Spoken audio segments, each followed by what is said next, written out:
محترم نن مې درله داسې یو مبارک عمل راوړی دی چې په لږو ورځو کې به الله تعالی تاسو له مال او دولت درکړي، خیر او برکت به درکړي. ډېر مختصر عمل دی. د رب کائنات یو دوه صفاتي نومونه دي. دغه طریقه کار باندې دا وظیفه وکړه، الله رب العالمین بسته هر قسم ضروریات، حاجات، مقاصد دا به د خپل غیبي خزانو نه پوره کړي. او داسې مجرب عمل دی چې د علماو په دې باندې تجربه هم ده. نو علما فرمایي چې په لږو ورځو کې به الله تعالی ته مالدار کړي. د رزق مسله به دې حل شي، که قرضدار یې قرض به دې ختم شي.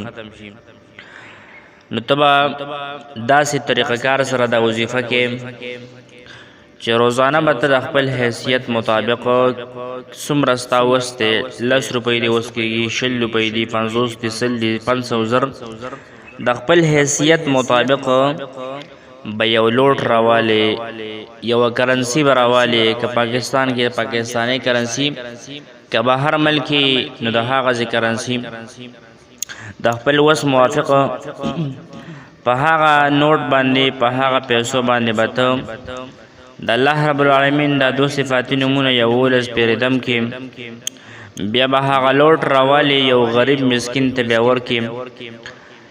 انشاءالله تعالی الله تعالی به درله دومره خیر او برکت درکړي چې د صوفیه کرامو حضراتو د اکابرین امت په دې وظیفه باندې اتفاق دی، د هغوی په تجربه هم شوې ده.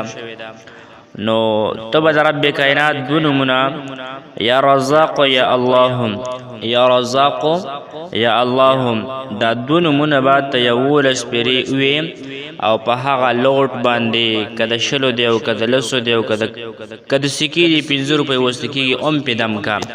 د خپل حیثیت مطابق دغه پیسو باندې دا وظیفه وکړه او دغه پیسې راوالی یو فقیر مسکین ته وکړه. انشاءالله العالمین میاشت 20 ورځې دا عمل وکړه، الله تعالی به درله دومره خیر او برکت درکړي چې په دې خپلو سترګو به دا ناشنا معجزه ویني او خیرانه به پاتې شي چې واقعي د رب کائنات په دې نومونو کې ډېر اثرات دي.